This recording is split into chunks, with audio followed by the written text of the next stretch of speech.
I'm Nadia.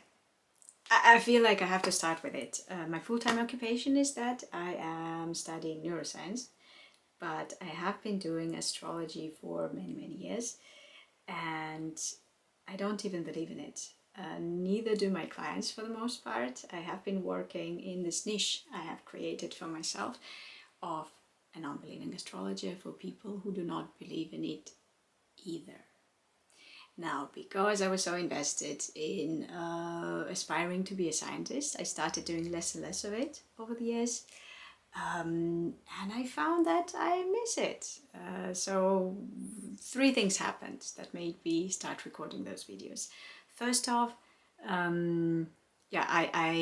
realized I'm missing this role of an entertainer that is difficult to assume when you are doing science. There are people who do it, but I'm not there yet. Another thing was that I am a big fan of YouTube format and I wanted to try it out. And the third thing is I realized I never produced any content in the English language, which is weird. I want to do that as well. So all those things came together and I decided, well, I'll just record some astrology themed videos in my role of a non-believing astrologer. And I will film videos about some more like applicable aspects of astrology. But first off, I will start with this topic of why astrology for non-believers is a thing. Why I think it's a great thing, why it works. And reason number 1 why I think astrology is good for people who don't believe in it, or at least somewhat valuable, is that it is great entertainment. It's fun. I have worked as an astrologer at countless parties, at events. It's always a blast. Reading a chart can be a playful way to approach this fact that we actually do not know what the future is holding for us. And also a way to deal with anxiety that's connected to the future. But in a playful manner, because it is fun. Especially in times like this, when most of us have very good reasons to be very serious, me included. Balancing it out with some frivolous fun, I think, is a great way of maintaining sanity, avoiding burnout, or at least mitigating it. Now, fun that is based on astrology can be both lowbrow and highbrow. So, let's say there's a group of women who found out that they all had ex-boyfriends who share a zodiac sign. Let's say it was Pisces. Now, those ladies, they're going to have wonderful evening with so much laughter, you have no idea. It is not because they think the zodiac sign was the reason the relationships were untenable. They're bonding, they're having fun, lowbrow fun, who cares? On the other hand, there are wonderful pieces of art, great novels that explore astrological ideas, symbols. There's also tarot that's somehow connected to astrology, a whole different set of symbols. And together it's an incredibly fruitful soil for creativity, for cultural exploration. So, entertainment. So, number 2 of the many reasons why non-believers dabble in astrology is that, in a weird way, it can be more diversity friendly than, say, reading pop psychology. Now, of course, an asshole astrologer is still an asshole, but at least in theory, with every natal chart comes a completely unique way of correctly living a life, which can be absolutely unacceptable to a person with a different natal chart.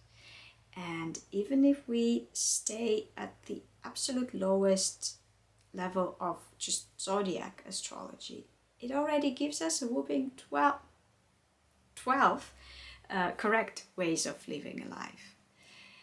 And they are very different from one another.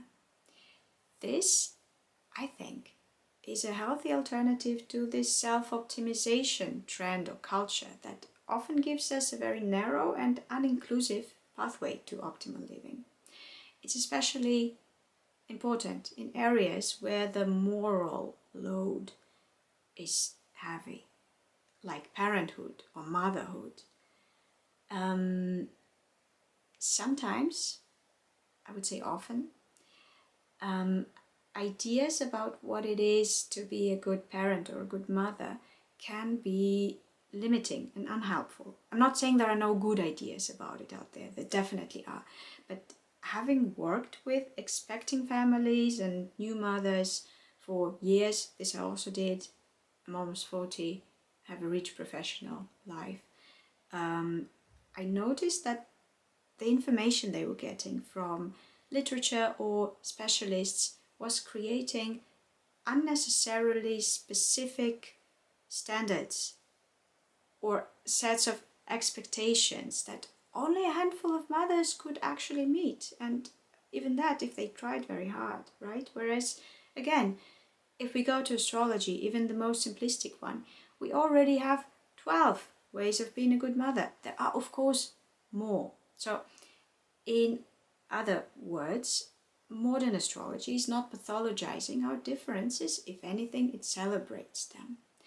And if we get too narrow-minded in our thinking, then it can expand our social imagination, psychological imagination, can invite us to consider possibilities we otherwise wouldn't have. It can make us curious about people's differences rather than judgmental. So, yeah, it is incredibly inclusive. So reason number 3 why astrology may be interesting for people who do not believe in it. It's a bit dubious, but I want to put it out there because I like it. So historically, for astrologers to be successful, they had to make sense. The stories that they produced had to reflect something that people who were listening to those stories would be able to recognize. So the theory is this. It's that astrological symbols, not the signs, but you know what stands behind them, what people mean and understand when they talk about astrology. It is a kind of a crystallization, condensation of centuries of human experience, human interaction, human storytelling. And isn't it an interesting thing to explore? We do it with novels, right? But think about it. The author of a novel is one person. And astrological ideas, they have been developing for centuries by countless astrologers. It is a collective work in a very true sense. And if the product of this collective work, collective centuries-long work, has some ideas about how things may work in personal lives, which combinations of traits are possible, which plot twists and turns are possible, which storylines, I want to know those ideas. Another important point is the timescale on which astrology operates. In this regard, astrologers differ tremendously. There are those who are consulting the skies every day, are charting orrery charts to answer some very specific questions, also almost every day. My approach is more in the opposite direction. I'm happiest with the clients who only want to chat with me every, year, 2 years.